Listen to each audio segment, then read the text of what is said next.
Hello everyone, स्वागत है आप सबका एक बार फिर से स्टनिंग पायनियर क्लासेज में। इससे पहले क्लास 1 कंप्लीट हो चुकी थी, जो कि नेशनल एजुकेशन पॉलिसी या न्यू एजुकेशन पॉलिसी जो 2020 में लाई गई थी, उसके बारे में हमने क्लास 1 में देखा। कुछ फंडामेंटल बातें थी, जो फंडामेंटल पॉइंट्स थे उनके। अब आगे जितना भी इसका पार्ट बचा हुआ है नेशनल एजुकेशन पॉलिसी का, न्यू एजुकेशन पॉलिसी का, उसका हम इस क्लास में डिस्कशन करेंगे और बाकी को कोशिश करेंगे कि अगली क्लास में ये टॉपिक जो है आपका पूरा कंप्लीट हो जाए। तो शुरुआत करने से पहले आज का quotation, if you are hungry for success then the perfect food is hard work. अगर आपको सक्सेस यानी सफलता की भूख है, आप सफलता के लिए भूखे हो, आप चाहते हो कि आपको सक्सेस मिले, तो इसके लिए हमें क्या करना पड़ता है? Hard work. हार्ड वर्क किए बिना हमें सक्सेस नहीं मिलेगी, बिना स्मार्ट स्टडी के सक्सेस नहीं मिलेगी। तो जरूरी है कि जो है हमें हार्ड वर्क करना होगा। तो चलिए शुरुआत करते हैं न्यू एजुकेशन पॉलिसी की।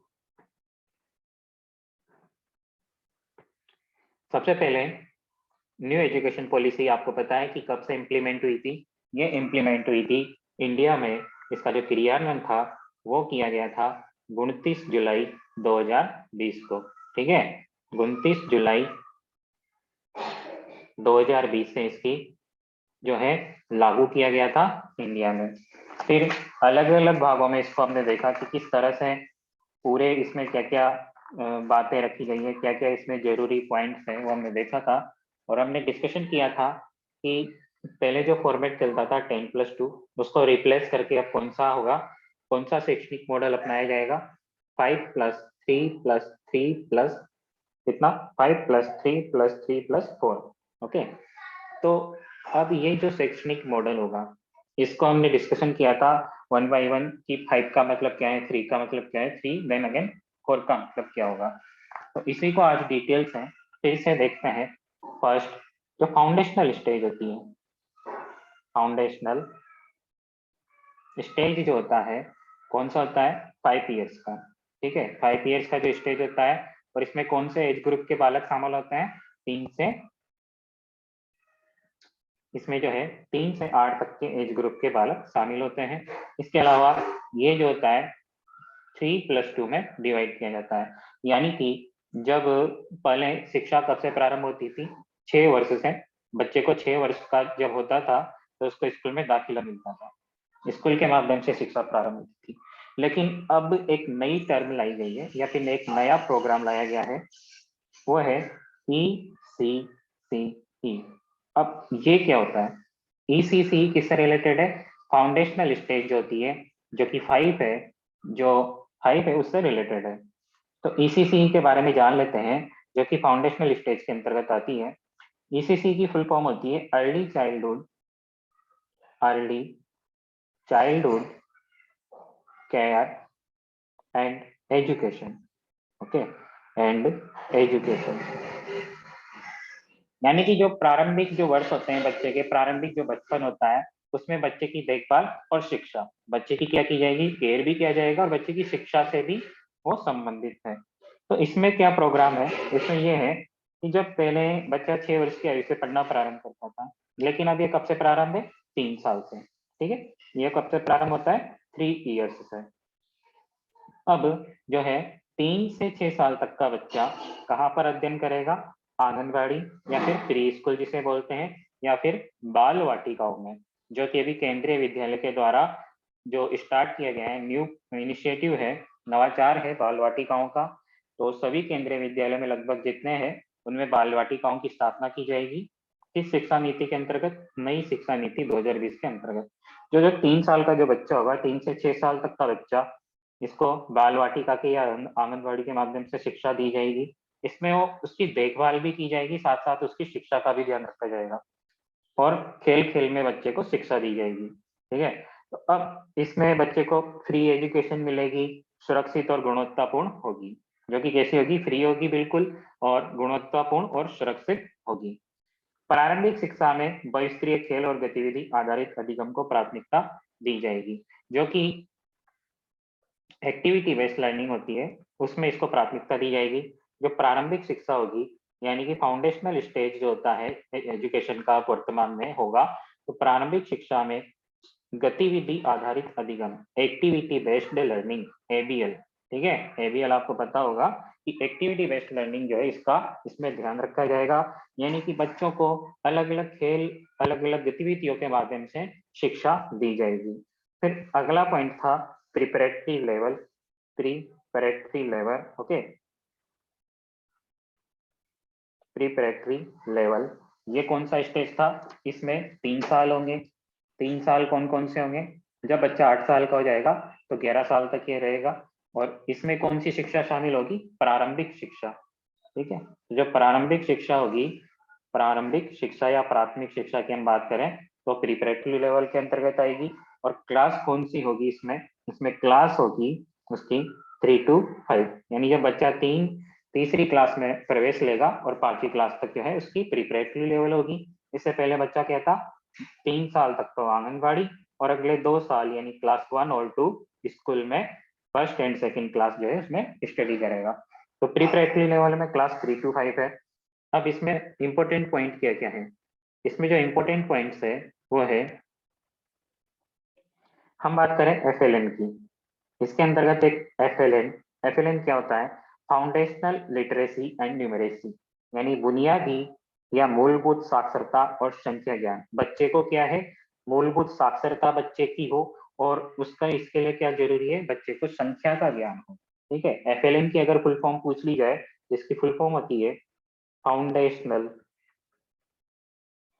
Literacy, foundational literacy and numeracy. Okay, and numeracy. तो ये जो होता है, ये होता है बुनियादी, हिंदी में भी इसको देख लीजिए, बुनियादी या मूलभूत साक्षरता हो, साथ में संख्या ज्ञान। ठीक है, साक्षरता व संख्या ज्ञान। तो ये किसके अंतर्गत है? प्रिपरेटरी लेवल के अंतर्गत। ये एक देखिए राष्ट्रीय मिशन है, ये FLN का एक राष्ट्रीय मिशन है, जिसे NEP 2020 जो हमारी न्यू एजुकेशन पॉलिसी 2020 है, उसके तहत निपुण भारत मिशन के अंतर्गत लागू किया गया है। FLN को किसके अंतर्गत लागू किया गया है अगर पूछ लिया जाए? निपुण भारत, निपुण भारत के अंतर्गत लागू किया गया है। ध्यान में रखना है आपको, निपुण भारत के अंतर्गत जो है FLN को लागू किया गया है। तो अब निपुण भारत है क्या, और जो हम बात कर रहे हैं कि यहाँ पर FLN बच्चे को जरूरी है कि उसकी जो प्रारंभिक शिक्षा होती है उसी में बच्चे को संख्या ज्ञान दे दिया जाए, है ना। अब संख्या ज्ञान बच्चे को दे दिया जाए, अब FLN का मुख्य उद्देश्य है क्या? सबसे पहले तो FLN की फुल फॉर्म, फिर FLN को किसके अंतर्गत लागू किया गया है? निपुण भारत अभियान के अंतर्गत इसको लागू किया गया है प्रारंभिक कक्षाओं में। तो FLN का मुख्य उद्देश्य क्या है कि वर्ष 2025 तक, आपको वर्ष क्या है 2025 तक, जो प्राथमिक विद्यालयों में कक्षा 3 तक के, कब तक के? कक्षा 3 तक के जो बच्चे होते हैं, यानी कक्षा 3 तक का बच्चा कब होगा न्यू एजुकेशन पॉलिसी के अंतर्गत? जब वो 3 साल का, 3 साल से 3 से 9 वर्ष तक, कब से कब तक? 3 से 9 वर्ष तक वो उसकी आयु होगी। ठीक है, 3 से 9 वर्ष तक की जब उसकी आयु होगी, तो 9 साल का जब हो जाएगा तो कक्षा 3 में सक्सेसफुली वो उसमें कंप्लीट कर लेगा क्लास 3 को। तो इसमें क्या है कि क्लास 3 तक के सभी बच्चों हेतु FLN का जो है क्रियान्वयन किया जाएगा। तो आपसे पूछ लिया जाए कि FLN का क्रियान्वयन किनके लिए किया जाएगा? क्लास 3 तक के बच्चों हेतु FLN का क्रियान्वयन किया जाएगा। तो क्लास 3 तक के बच्चों के लिए FLN का क्रियान्वयन किस वर्ष तक? वर्ष 2025 तक जो है इसका क्रियान्वयन किया जाएगा। और जो राजस्थान सरकार का एक अभियान चलाया गया था, ये चलाया गया है, जिसे हम जानते हैं SIQE। SIQE यानी कि जो state initiative for quality education, गुणवत्तापूर्ण शिक्षा के लिए जो राज्य की जो पहल है, वही आपका क्या है? SIQE है, SIQE। तो राजस्थान में जो ये प्रोग्राम चलाया गया है, राजस्थान में जो ये नवाचार है, राजस्थान का है SIQE। तो इसके अंतर्गत भी, तो राजस्थान के सापेक्ष, जो राजस्थान के संदर्भ में जो न्यू एजुकेशन पॉलिसी की बात की गई है ना, तो वो एक पॉइंट यहाँ से आपका उठता है। ठीक है, क्योंकि राजस्थान में अभी तक ऐसा कुछ हुआ नहीं है इम्प्लीमेंट, बट SIQE के माध्यम से जो है FLN जो है उसको लागू करने का, लागू किया गया है या लागू किया जाएगा। तो SIQE जो कार्यक्रम राजस्थान में सत्र 2015-16 से शुरुआत इसकी की गई थी और इसमें जो है वर्ष 2022 से, कब से, वर्ष 2022 से राजस्थान में, वर्ष 2022 से राजस्थान में जो है इसको NEP 2020 के तहत, इसको NEP 2020 के तहत FLN को शामिल किया गया है। किसे शामिल किया गया है? FLN को। अब SIQE में क्या क्या होता है आपको पता होना चाहिए। Child centred program CCP, activity based learning plus child centred education या कम CCE प्लस FLN, ठीक है, फाउंडेशनल लिटरेसी एंड न्यूमेरेसी। ये आपका CCE जो है एवोल्यूशन है, कंप्लीट एंड कॉम्प्रिहेंसिव एवोल्यूशन, सतत और व्यापक मूल्यांकन। तो ये जो सारी चीजें मिलाकर है, इसमें राजस्थान में अलग से क्या शामिल किया गया? FLN, ठीक है, ध्यान में रखना है आपको। तो FLN foundational literacy and numeracy, ये बच्चे को जो है क्लास 3 तक इसकी जो है साक्षरता और संख्या ज्ञान बच्चे को हो जाना चाहिए। और इसका टारगेट कब तक रखा गया है? वर्ष 2025 तक ये उद्देश्य है कि सभी बच्चों को जो क्लास 3 तक पढ़ चुके हैं उन्हें बुनियादी और साक्षरता संख्या ज्ञान हो, बेसिकली उनको क्या हो? संख्या ज्ञान हो। इसके अलावा अगला इंपॉर्टेंट पॉइंट है वो ये है कि जो बधिर बच्चे होते हैं, यानी कि बधिर बच्चे से मतलब है जो स्पेशल चाइल्ड होते हैं, विशेष आवश्यकता वाले बच्चे होते हैं, विशेष आवश्यकता वाले बच्चों के लिए जो स्पेशल चाइल्ड होते हैं या फिर स्पेशल एबल्ड चाइल्ड, ऐसे जिसे हम बोल सकते हैं, विशेष आवश्यकता वाले बच्चे, विशेष आवश्यकता वाले बच्चे, इनके लिए इस एजुकेशन पॉलिसी में क्या किया गया है वो भी हम देख लेते हैं। इनके लिए राष्ट्रीय और राज्य स्तर पर पाठ्य सामग्री विकसित की जाएगी। क्या होता है ना कि नॉर्मल पाठ्य सामग्री विशेष आवश्यकता वाला बच्चा पढ़ नहीं सकता है। जैसे कि मान लीजिए कोई देख नहीं सकता है कोई बच्चा, तो उसके लिए जरूरी है कि जो नॉर्मल बच्चों के लिए पाठ्य सामग्री हमने डेवलप करी है वो उसके लिए काम की नहीं है। तो इसके लिए क्या होगा कि उसको एक स्पेशली अलग से उसके लिए पाठ्य सामग्री विकसित की जाएगी। और जो इंडियन साइन लैंग्वेज होती है, क्या? इंडियन साइन लैंग्वेज, भारतीय मानक भाषा, जो कि विशेष आवश्यकता वाले बच्चों के लिए होती है, भारतीय मानक भाषा। कुछ ये पॉइंट्स है जो आपको ध्यान में रखने होंगे, जो शॉर्ट टर्म्स है, जैसे ISL है, तो ये भारतीय मानक भाषा है जिसको पूरे देश में मानकीकृत किया जाएगा, यानी इसको जो है जो विशेष आवश्यकता वाले बच्चे होते हैं उनके लिए लागू किया जाएगा। इसके अलावा जो कक्षा 5 तक की शिक्षा है, इंपॉर्टेंट पॉइंट है, कक्षा 5 तक की शिक्षा इसमें दी जाएगी मातृभाषा या फिर जो उसकी स्थानीय भाषा है उसमें अध्यापन का कार्य करवाया जाएगा। टीचिंग किस लैंग्वेज में होगी? तो कक्षा 5 तक की शिक्षा मातृभाषा या फिर स्थानीय या क्षेत्रीय भाषा में की दी जाएगी। ये आपको ध्यान में रखना होगा, क्योंकि क्या होता है कि बच्चों को अगर हम इंग्लिश मीडियम स्कूल में रखते हैं और वो कंफर्टेबल नहीं होता है, बच्चा जितना अपनी लोकल लैंग्वेज जो उसके परिवार की भाषा है या फिर जो उसकी मातृभाषा है, उसके परिवार में जो भाषा बोली जा रही है उसमें बच्चा अच्छा कंफर्टेबल होगा और वो उस चीज को जितनी ज्यादा जो है अपनी मातृभाषा में ग्रहण कर सकता है, किसी भी पाठ को याद कर सकता है या किसी भी कंसेप्ट को तभी वो सीख सकता है जब उसकी मातृभाषा में हो। तो इसमें सबसे इम्पोर्टेंट पॉइंट जो है वो ये है कि कक्षा 5 तक मातृभाषा या क्षेत्रीय भाषा में शिक्षा दी जाएगी। इसके बाद है कि कक्षा 5 तक की भाषा होगी। अब भारतीय भाषाओं के जो इसके लिए इंस्टीट्यूट की स्थापना की जाएगी वो होगा IITI। ये क्या होता है? Indian institute of translation and interpretation. इसकी फुल फॉर्म क्या होगी? इंडियन इंस्टीट्यूट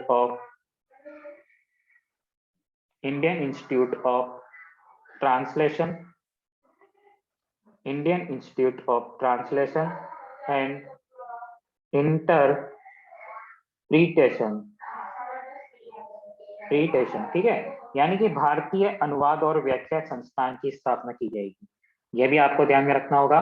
IITI की स्थापना की जाएगी NEP 2020 के अंतर्गत, जो कि भारतीय भाषाएं, जो कि प्राकृत भाषाएं जैसे हैं या फिर फारसी है या फिर पाली हो या फिर प्राकृत भाषा हो, ये भाषाएं क्या है? विलुप्त हो चुकी है। तो इनका संरक्षण हो और इनका डेवलपमेंट हो, इसके लिए किसकी स्थापना की जाएगी? Indian institute of translation interpretation की स्थापना की जाएगी। हिंदी में इसे क्या कहते हैं? भारतीय अनुवाद और व्याख्या संस्थान। ठीक है। अब अगला स्तर होता है, अगला स्तर है यहाँ पर middle level. Okay, middle level इसका अगला स्तर होता है, जो कि कब से कब तक होता है? 11 से 14 वर्ष तक के बच्चे इसमें शामिल होते हैं। 11 से 14 वर्ष तक के बच्चे इसमें शामिल होते हैं, यानी क्लास 6 to 8।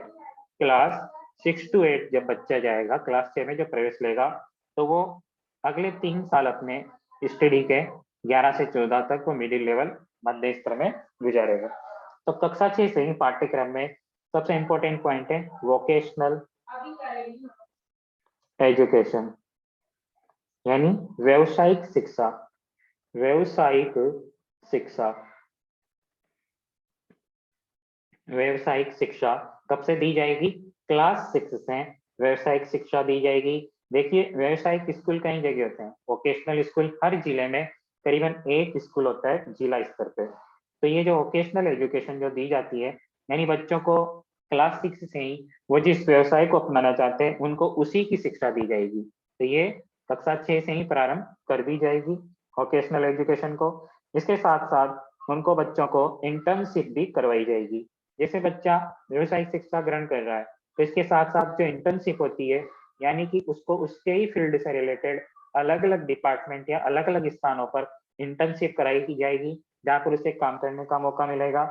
इसके अलावा जो राष्ट्रीय अध्यापक पात्रता जो एनसीईआरटी है आपकी, NCERT national council of educational research and training, जो राष्ट्रीय स्तर पर शैक्षणिक परिषद की स्थापना की गई थी, जिसकी फुल फॉर्म है national educational national council of national council of educational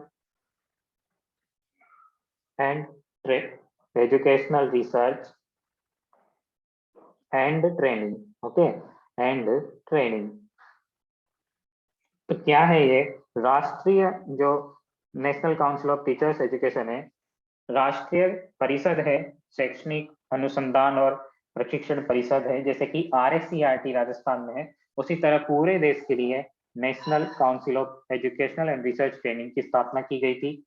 तो ये क्या काम करेगा? ये करेगा अध्यापक शिक्षा हेतु, जो अध्यापक शिक्षा जैसे कि टीचर्स ट्रेनिंग कोर्स जो होते हैं, उनके लिए एक नया प्रारूप विकसित किया जाएगा।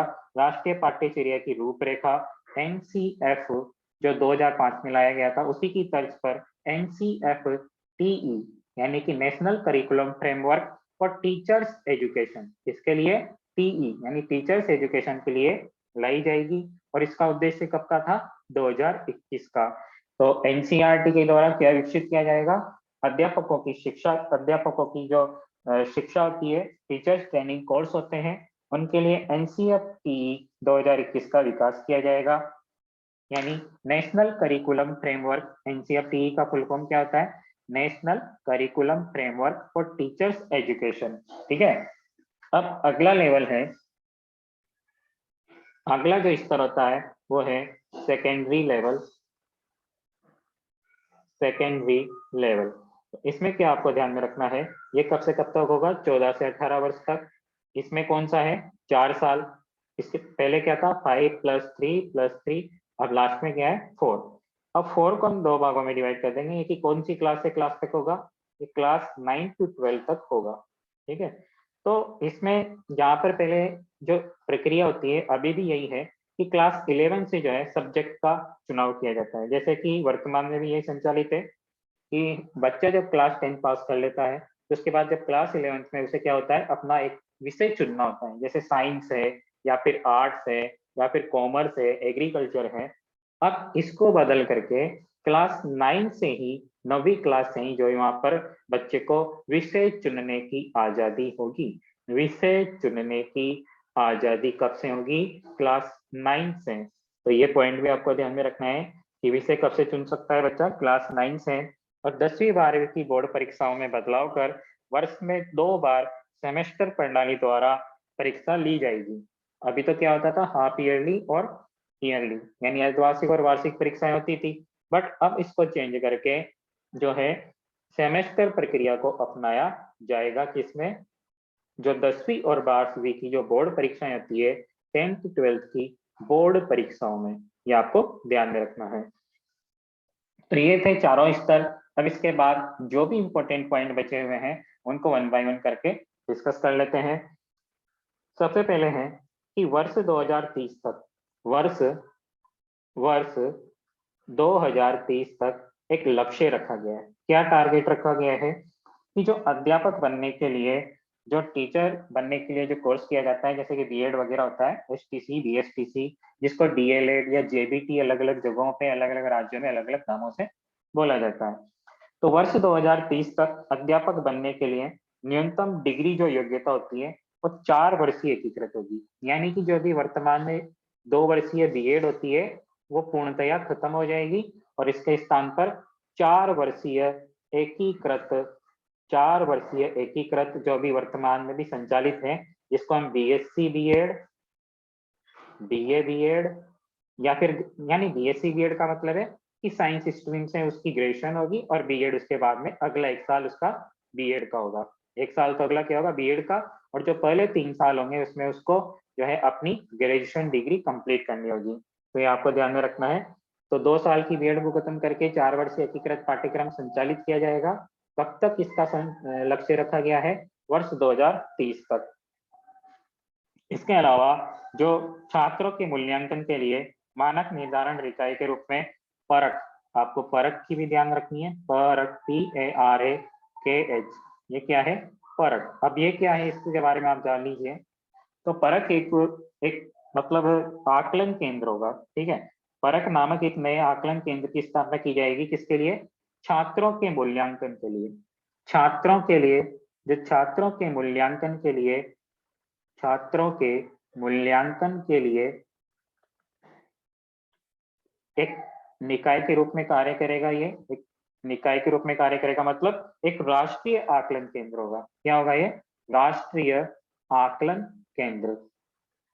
आकलन का मतलब मूल्यांकन, ठीक है। राष्ट्रीय आकलन केंद्र की स्थापना की जाएगी छात्रों के मूल्यांकन के लिए। तो आज की क्लास में इतना ही। बाकी इससे रिलेटेड जितने भी अब कुछ पॉइंट बच रहे हैं, जिनको हम आने वाली क्लास में कंप्लीट इस चैप्टर को पूरा कर लेंगे, जैसे कि आपकी एनईपी कंप्लीट हो जाएगी, जो कि कई एग्जाम्स में हेल्पफुल है। उम्मीद है आपको आज का पढ़ाया हुआ समझ में आया होगा। अगर आप चैनल पर नए हो तो प्लीज चैनल को सब्सक्राइब कर लीजिए, जिससे आपको वीडियो जैसे हम क्लास की कोई अपलोड करें तो आपको वो हाथों हाथ मिल जाए। तो चैनल को सब्सक्राइब कीजिए, शेयर कीजिए। Thank you.